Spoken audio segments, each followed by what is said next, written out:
குரு புதன் சுக்கிரன் பெரும்பாலான நாட்கள் குருவும் சுக்கிரனும் உங்கள் ராசியிலே இருக்கிறாங்க. இதுவும் ஒரு பெரிய யோகம்தான். ராசி சுபத்துவத்தை அடைந்தால் உடம்பும் மனசும் நல்லா இருக்குங்க. உடம்பு நல்லா இருக்கணும்னா ஆரோக்கியம் நல்லா இருக்கும், மனசு நல்லா இருக்கணும்னா வருமானம் நல்லா இருக்கும். 10 ரூபா பாக்கெட்டில் இருந்தால் அதோட தெம்பே தனி தான் இல்லைங்களா? 10 ரூபா இல்லைங்க, 1000 ரூபா, 100 ரூபா, 10,000 ரூபா, லட்ச ரூபா, அது உங்களுடைய ஜாதக விசேஷத்திற்கு ஏற்றாற் போல வருமானங்கள் நிறைவாக இருக்கக்கூடிய மாதமாக ஜூலை மாதம் கண்டிப்பாக அமையும். இதில் இன்னும் ஒரு மிகப்பெரிய, ஏற்கனவே 2022, 23, 24 இழந்து போன கௌரவத்தை மீட்டெடுக்கக்கூடிய அளவிற்கு சம்பவங்கள் நடந்து, அந்த சம்பவங்களை நீங்கள் அப்படியே செயல்படுத்தி பார்க்கக்கூடிய அருமையான யோக மாதமாக இந்த 3 வார்த்தை உங்களுக்கு எங்கே கிடைக்குமோ அந்த இடத்துல நல்லாயிருக்கும். வேலையில் சந்தோஷம் கிடைக்குமா, வேலை சந்தோஷமாக இருக்கும். குடும்பத்தில் பிரச்சனையா, குடும்ப பிரச்சனைகள் தீர ஆரம்பிக்கும். வாய்ப்பு கிடைக்கலையா, அந்த வாய்ப்புகள் கிடைக்கக்கூடிய அமைப்பு. 4 பேர் கூடுகின்ற இடத்தில் அப்படியே காலரை தூக்கி விட்டுக்கிட்டு, பரவாயில்லப்பா இவர் முன்ன மாதிரி இல்லைப்பா, சொன்ன மாதிரி நடந்துக்கிறாரு, சொன்ன வாக்கை காப்பாற்றுறாரு, ஏதோ இவர்கிட்ட நல்ல மாற்றம். கடகராசிக்காரர்களுக்கு ஏதோ ஒரு தைரியம், அந்தஸ்து, கௌரவம் மறுபடியும் வரக்கூடிய அமைப்புகள் எல்லாம் கொஞ்சம் புத்துணர்ச்சியாக எதையும் செய்யலான்ற மாதிரியாக அட்டமத்து சனியின் பாதிப்புகளை நீங்கள் நீக்கக்கூடிய அமைப்பில் தான் கண்டிப்பாக இருக்குதுங்க.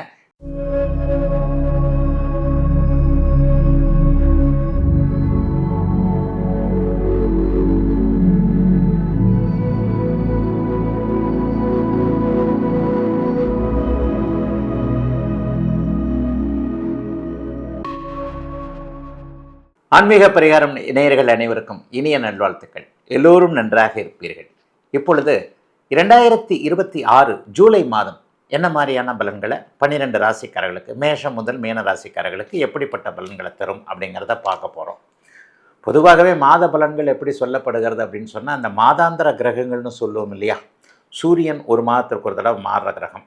புதன் ஒரு 20 நாட்களுக்கு ஒரு முறை மாறுவார். 25 நாட்களுக்கு ஒரு தோராயமாக ஒரு முறை சுக்கிரன் மாறுவார். 45 நாள், 1.5 மாதத்துக்கு தடவை செவ்வாய் மாறுவார். இந்த 4 கிரகங்களை மையப்படுத்தி சொல்லப்படக்கூடியது தான் இந்த மாத பலன்கள். வருடாந்திர பலன்கள் ஏற்கனவே ஆன்மீக பரிகார நேயர்கள் எல்லாருக்குமே தெரியும். இப்போ தான் சமீபத்தில் தான் குரு பயிற்சி நடந்தது. போன வருஷம் சனி பயிற்சி நடந்தது.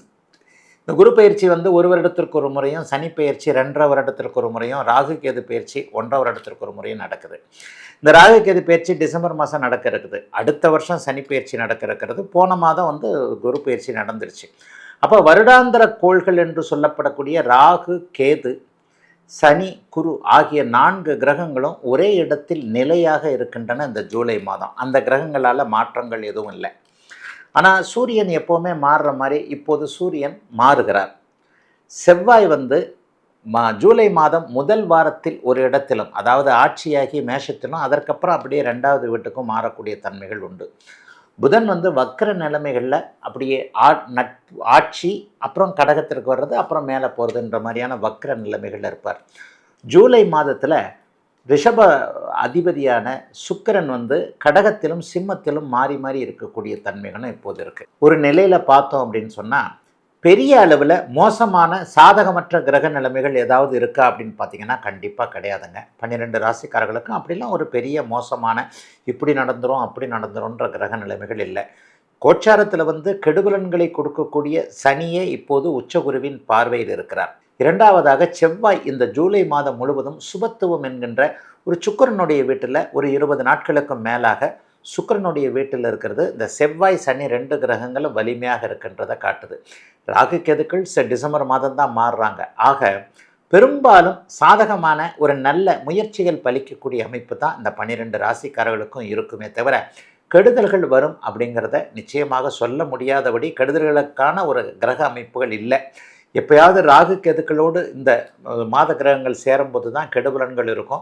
ராகு கேதுக்களோடு இந்த மாத பலன்கள், குறிப்பாக ராகுவோடு எதுவும் சேரலை. மாதத்தின் இறுதி நிலையில் சுக்கிரன் மட்டும் கேதுவோடு சேருகிறார்.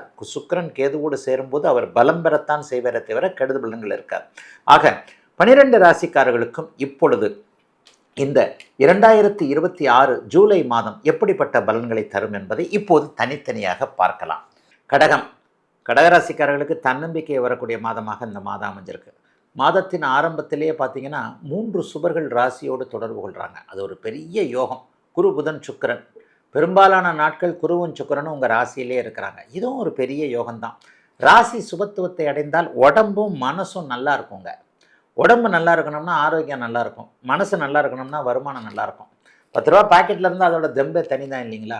10 ரூபா இல்லைங்க, 1000 ரூபா, 100 ரூபா, 10,000 ரூபா, லட்ச ரூபா, அது உங்களுடைய ஜாதக விசேஷத்திற்கு ஏற்றாற் போல வருமானங்கள் நிறைவாக இருக்கக்கூடிய மாதமாக ஜூலை மாதம் கண்டிப்பாக அமையும். இதில் இன்னும் ஒரு மிகப்பெரிய ஒன்று என்னென்னா, கௌரவம் இருக்கும். அந்தஸ்து, கௌரவம் போன்றவைகள் சர்வ நிச்சயமாக இருக்கும். ஏற்கனவே 2022, 23, 24 இழந்து போன கௌரவத்தை மீட்டெடுக்கக்கூடிய அளவிற்கு சம்பவங்கள் நடந்து, அந்த சம்பவங்களை நீங்கள் அப்படியே செயல்படுத்தி பார்க்கக்கூடிய அருமையான யோக மாதமாக இந்த மாதம் அமைஞ்சிருக்குங்க. கடகத்திற்கு விடியல் வந்து விட்டது, விடிந்தே விட்டதுன்னெலாம் சொல்கிறேன். புலி வருது, புலி வருது, புலி வருது கதையாக இப்போ புலி வந்துருச்சு, நீங்கள் நல்லா இருக்க போகிறீங்க.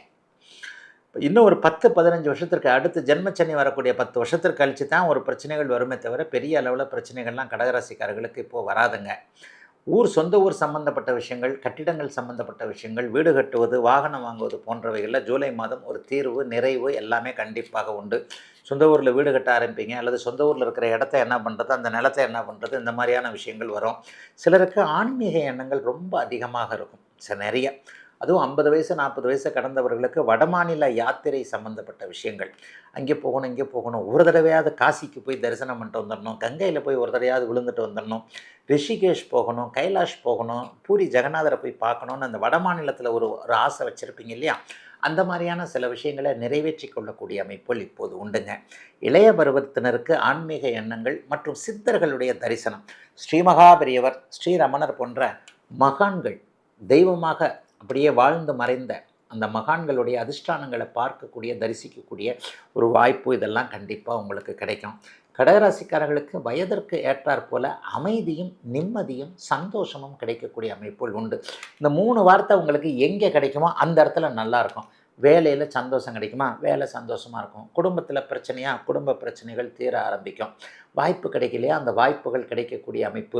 4 பேர் கூடுகின்ற இடத்தில் அப்படியே காலரை தூக்கி விட்டுக்கிட்டு, பரவாயில்லப்பா இவர் முன்ன மாதிரி இல்லைப்பா, சொன்ன மாதிரி நடந்துக்கிறாரு, சொன்ன வாக்கை காப்பாற்றுறாரு, ஏதோ இவர்கிட்ட நல்ல மாற்றம் தெரியுதுன்ற மாதிரியாக கடகராசிக்காரர்களுக்கு ஏதோ ஒரு தைரியம், அந்தஸ்து, கௌரவம் மறுபடியும் வரக்கூடிய அமைப்புகள் எல்லாம் கொஞ்சம் புத்துணர்ச்சியாக எதையும் செய்யலான்ற மாதிரியாக அட்டமத்து சனியின் பாதிப்புகளை நீங்கள் நீக்கக்கூடிய அமைப்பில் தான் கண்டிப்பாக இருக்குதுங்க.